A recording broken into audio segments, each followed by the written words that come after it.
Hey guys, we're Bec and Chris and we live in a full drive 1993 Toyota Coaster. And when you live full time in a bus, little luxuries like hot water go a long way. There are a few different ways to heat your hot water in your van, bus, or off-grid lifestyle. In this video, I'm going to take you through the pros and cons of having a Truma D6 diesel hot water system. I'm going to go through what the componentries are, how to install it, what to think about when storing it in your van or bus or caravan, so you can make a complete informed decision on whether this thing is the best for you. The great thing about this is it's also inbuilt heater as well. So a really efficient heater, so it can also heat your space as well as your hot water. There's a few things to go through and definitely a few technical bits that you need to know. So the reason we've gone diesel over all the other systems like gas or even electric is purely because we wanted to limit our fuel source. So at the moment we have a great electrical system and we have a big old diesel bus that has a huge diesel tank. And we wanted to maximize that without having to put extra fuel sources like gas in for instant hot water systems. So with gas, you obviously have to have a big box with your gas bottle in it. That's just another fuel source that we have to remember to fill up. And then also there's that flammable factor that's always in the back of your mind. We want to spend a lot of time off grid, the reason we have a four-wheel drive bus. So if we're able to tap into our huge diesel tank that we already have and endlessly have hot water, that's a huge positive for us. So a few of the cons of the diesel hot water systems. First off, one of the major cons I would say is you have to wait 20 minutes for the hot water to heat up. Now, me coming from old school New Zealand where we had to wait 20 minutes anyway with a hot water system, it's not much of a worry. But for some people, it is. So therefore, the instant gas hot water system might be a better choice. So we've partnered with Caravan RV Camping and Truma to bring you guys this awesome Truma D6 diesel hot water system. It is honestly an absolute beauty and definitely one of the best on the market today. If you're thinking of purchasing anything for your caravan or RV, head on over to caravanrvcamping.com.au and use our discount code on the screen right now. You get a nice discount, and if you go ahead and click the link in the description, that's our affiliate link. It goes a long way to help fund these videos and bring you more content. Now let's head to the unboxing. So what comes in the box? First off is the internal ducting that you need to purchase separately to go through your bus. Now you do purchase this separately and it is a little bit expensive, so make sure you measure your internal caravan or bus and know where your duct is going to go before you purchase the right amount. Next off is the exhaust piping and the cowl. This basically pipes the exhaust out the back. Now we're going to talk about this a little bit later, but it's important you get the right size and you measure before you buy. Coming in next is all our diesel piping and our electricals. These are just plug and play. It also gives you plumbing fittings to make sure that all the plumbing is super easy. After that, they give you all the screws and extra attachments. While you're there, don't forget to hit the like button and subscribe if this is helping you. So let's go ahead, jump in the bus. So we've finished building the box for the hot water system, and now we're pretty much all ready to go ahead and start with the installation of it. So just one thing to note is there are minimum dimensions for the box you put it in, so just double check the operating instructions for that. But what we've done is just created a super simple alley with plywood sides area. You can see it fits in just fine. Alright, so a few things just to note before we go ahead and get started with cutting in the cowl on our bus. The exhaust fan needs to be about 300 mils away from a window or openable window.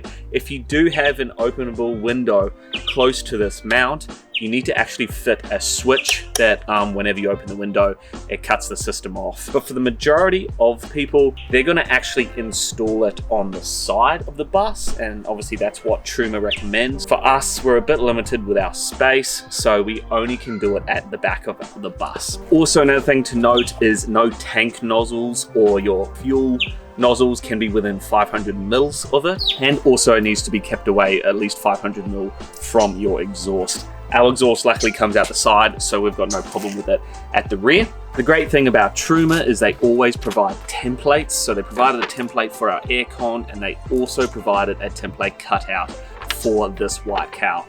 So it's really easy. What I've done first is I've measured the height I want on the inside, just a small little drill hole, double check that is going to be the right height that I want it to, and then we can go ahead and cut this out. What we would do is we position it properly, tape it round, make sure I cut holes in the correct positions. Now what it recommends is in the corners you drill out 30 mil holes, so you can easily get the jigsaw. What I recommend is a jigsaw to cut out. That's what we're going to use.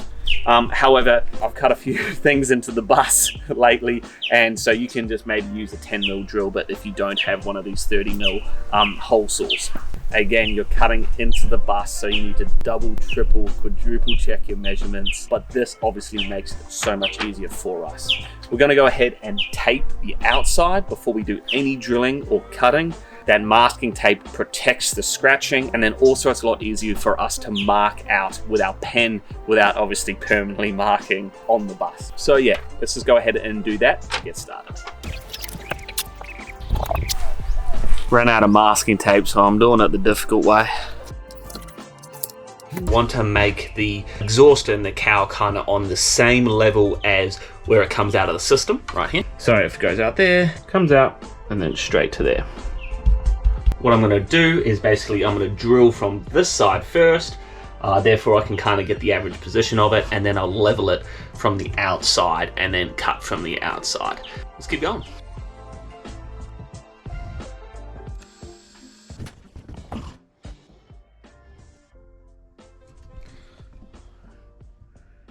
Now when you're measuring to make sure that the cowl is going to be level or look nice on the side of your bus, make sure you choose a line that's like on the bus that is straight. Obviously don't level it off the ground because it's unlikely your bus is going to be perfectly level. What you want to do is just find a straight line. So in this case I can find it up top here, or probably I'll measure from the bottom. Alright, now we've got the template sorted. I'm just going to go ahead and drill another test hole just to double check everything's going to be fine.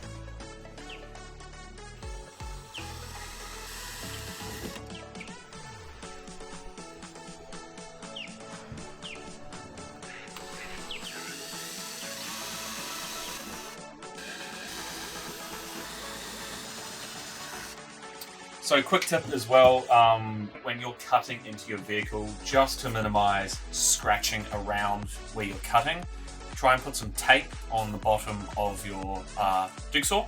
It'll help with not scratching it. Well, now comes the scary bit.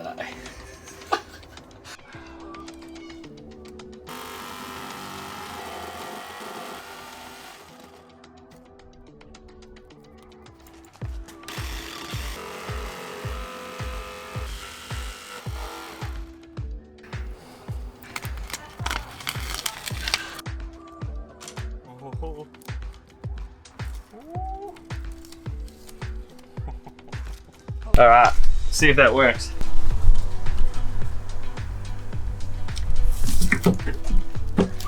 Perfect. Woohoo! High five. Looks like I did get the measurements right. 60% of the time, it works every time.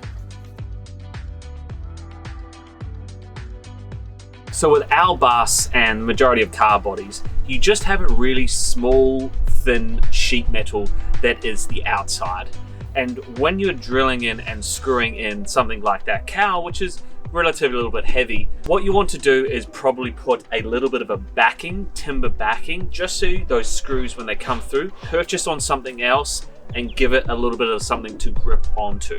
Because that thin bit of sheet metal can rip out of the screws really easily. So I've just got a little bit of ply, and then you can use the cutout that you just got for cutting into your bus, trace around it, give it maybe 20 mil on the outside, a little bit more, and then cut around it as well. So now when I screw in that cowl, it's screwing into the sheet metal and then into that timber as well.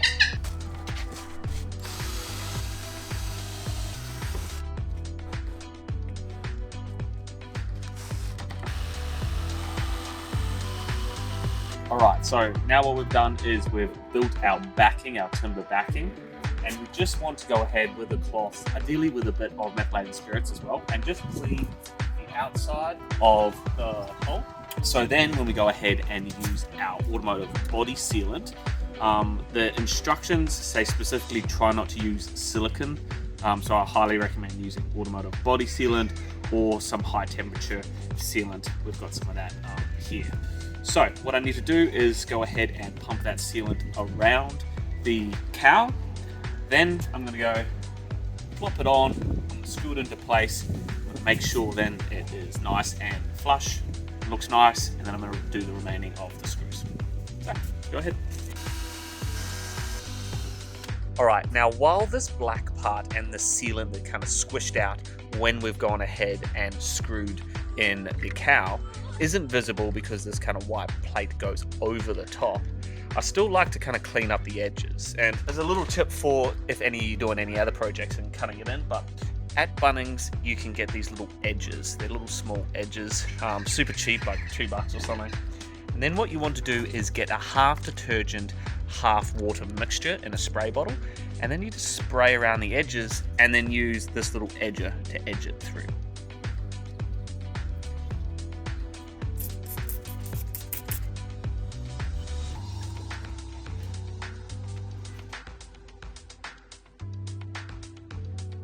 Alright, so that finishes off finally. Pretty happy that that went quite smoothly actually. I thought we didn't really have too many problems. Now one thing to note though is that the final screws to get the white plate on the top is this type of head. It's a little bit odd, I don't know why they've decided that, you know, obviously to make it hard to take off maybe. But it's this type of head, so if you don't have that one then yeah, you're gonna have to probably go ahead and get that while you're at Bunnings. Okay, so let me explain a few things about the fuel pumping setup, because if you kind of get this wrong, it can annoy you like anything. So before this system, I had a cheaper Chinese diesel heater system. It wasn't a water heater, it was just air heater. And the thing is with the cheaper versions is that these pumps are quite loud and they give like a ticking sound that can really be frustrating, especially at night when you're trying to sleep. It's almost like it vibrates through the van or your bus. Now, what Truma have decided to do with this one is obviously they have a high quality pump, but then you can see as well they've got this little mounting thing that like kind of keeps it at the perfect angle. All right, now I've created this plywood backing just to mount it in the particular spot I want to underneath the bus. That doesn't come with it, but this metal bracket with the thing positions it like that. Now, for the pump to work properly, you can't really see quite, but it needs to stay between 15 to 35 degrees. If it doesn't, then basically what it does is it doesn't pump efficiently and it can start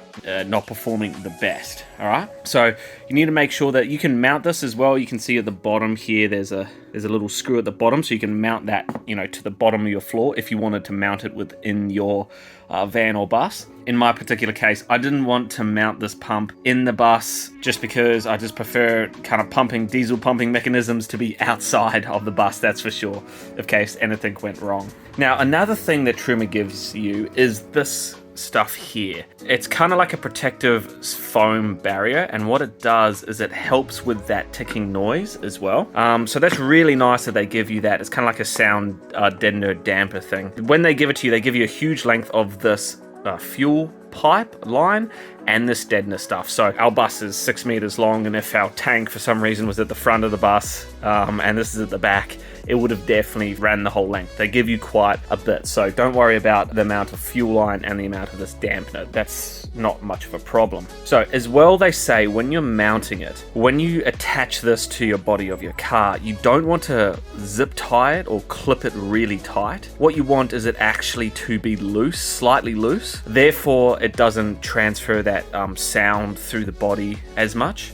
So you want to make sure that that's kind of zip tied, or however you want to clip it. They give you some clips as well you want to make sure that's loose so it doesn't really give off that heavy ticking sound. So this is really the fuel setup. This is coming from right here, this little elbow here is coming from the diesel heater, and then it'll connect into the pump, and then from there this outlet will go to your diesel tank. Now whatever you have, you might have a separate diesel tank that's pumping out of, or you might want to directly pump it out of your existing diesel fuel tank in your van or bus. For us, we're connecting it to our secondary fuel tank, so we're putting some custom connections there because we're not directly putting it into the primary tank. It's our secondary fuel tank. Here in Aussie, it's pretty normal to have a secondary fuel tank for long range vehicles. Now, they do provide a kit that allows you to connect to most vans. However, I don't have that kit, and I don't really have anything to show you on that one. I did see there's some other videos on YouTube showing you how to connect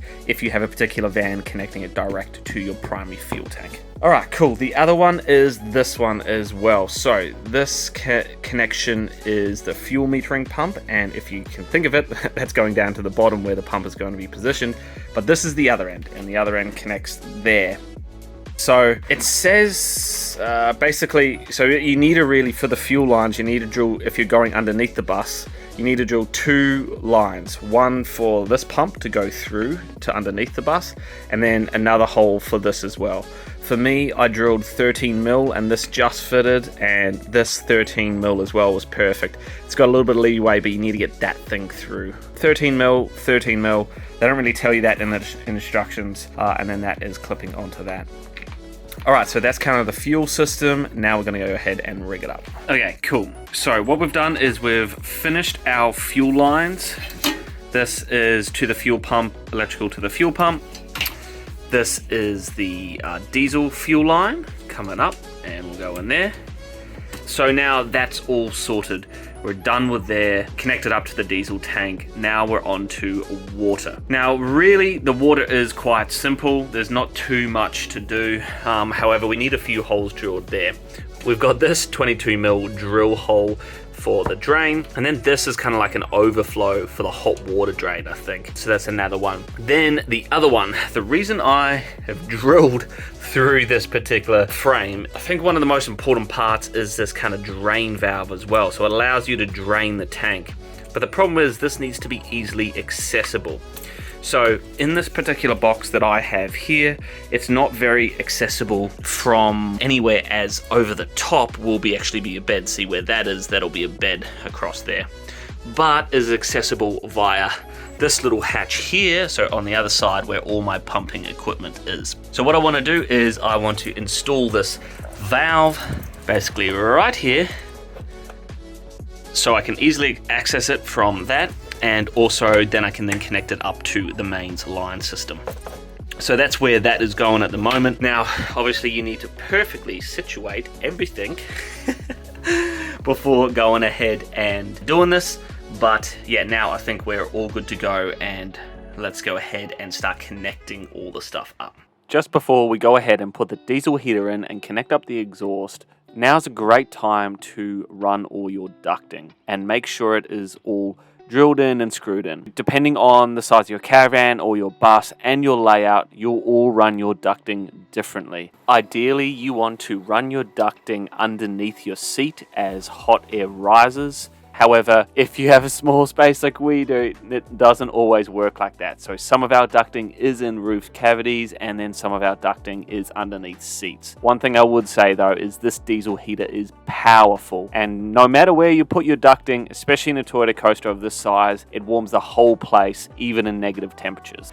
Now let's quickly jump back into the bus, and I'll show you how to install the vents for the ducting.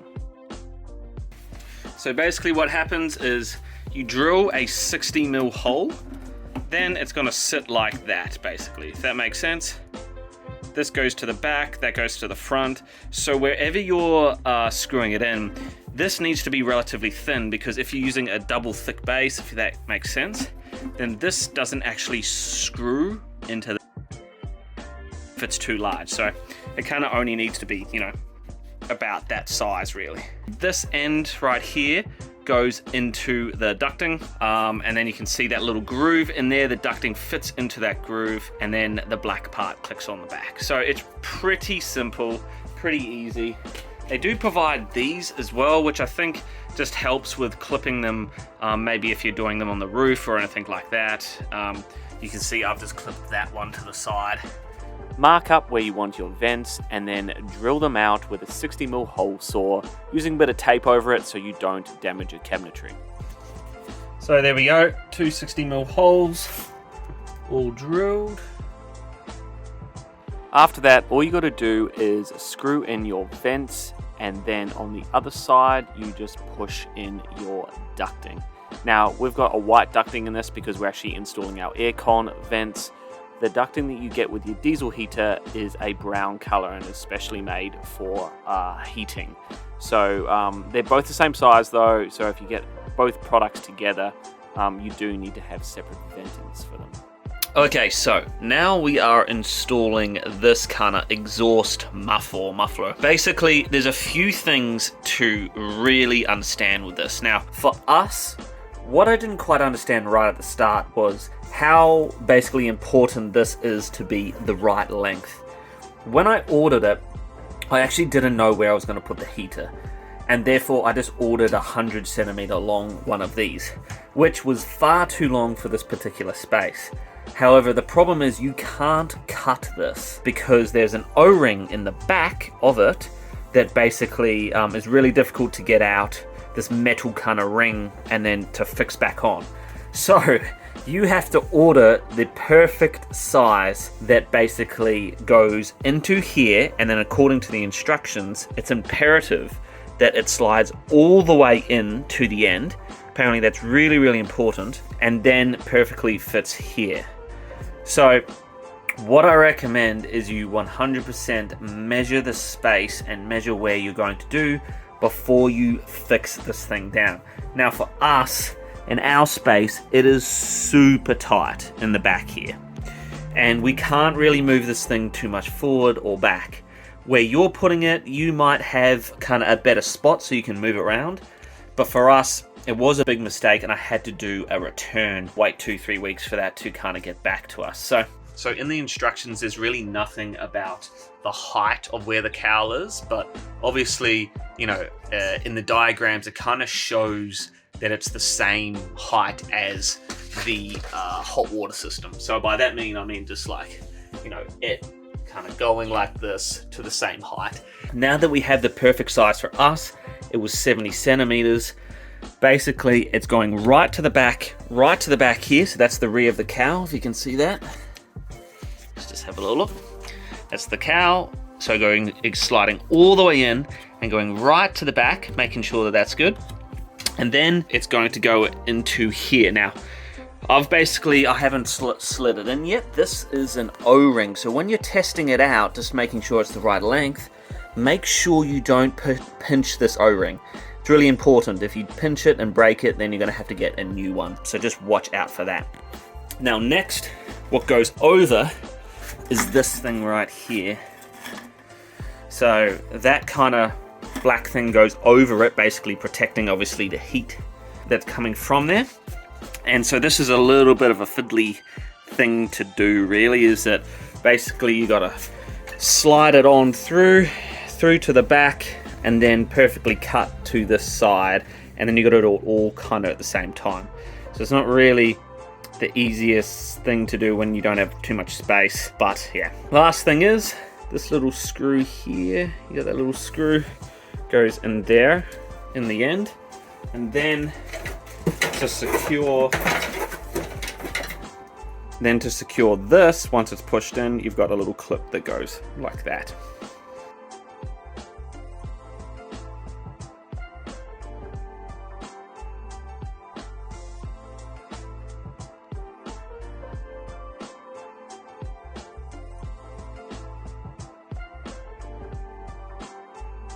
Alright, to get that O-ring in was a little bit annoying. Now I noticed, because I could see through this hole, that the O-ring was starting to catch and getting pulled back. You don't want that to happen. So what I did, I just put a little bit of saliva around it. Maybe if you had some engine oil, you could just put the slightest bit of engine oil around it and just slowly kind of slide it back and forth, really slowly, until you can see that O-ring stays within its groove and then through to the end.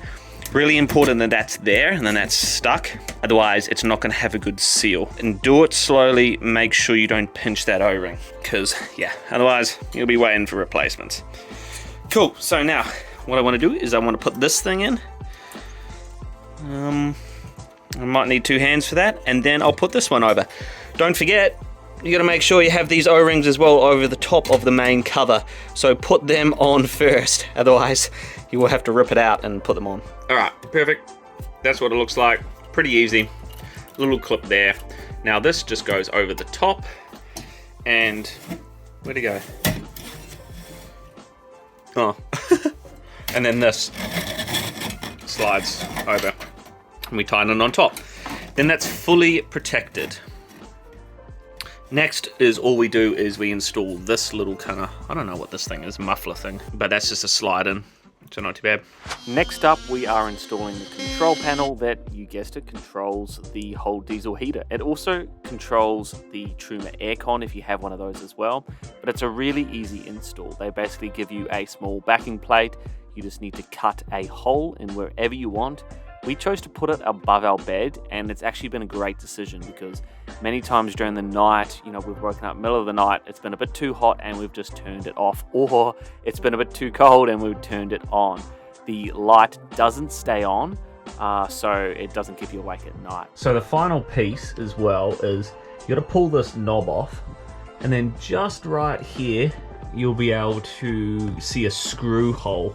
And when you're putting this plate on, you kind of got to angle it up and then down a little bit, and then that kind of clicks over the switchboard on the back there. But that's how you fix this board to the base plate, with just that little screw. So it's a super small screw, and literally you just pull off this knob.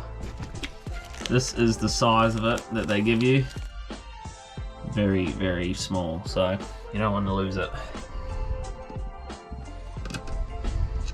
Gonna need a smaller screwdriver for this one. Really small screw, so. Alright, screws in. Get the knob. That's the back, and yeah. Perfect, that's us.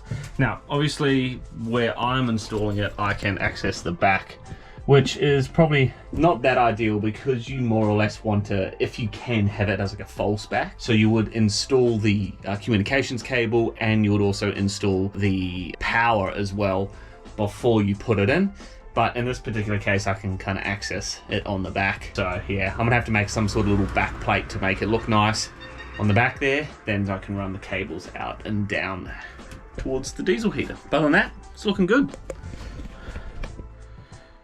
Next thing is to install the temperature sensor. Now the manual says you should install this above the door.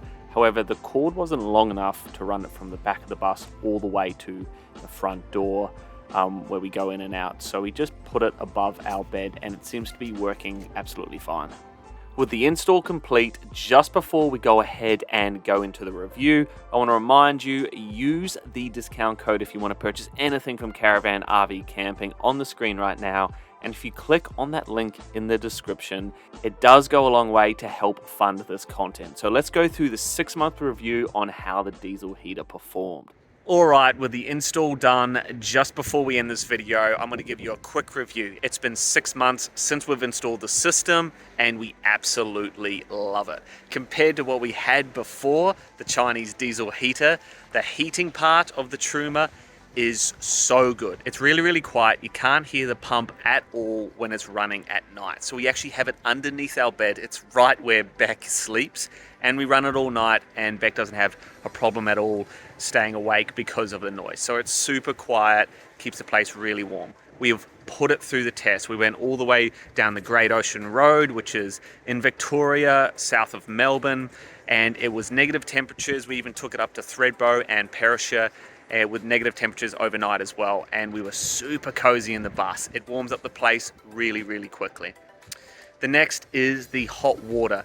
Hot water wise, we've mainly used it to just do our dishes. We do have the odd shower at the moment. It's taken us a while to install our shower, but it hasn't been a problem waiting the 20 minutes for us.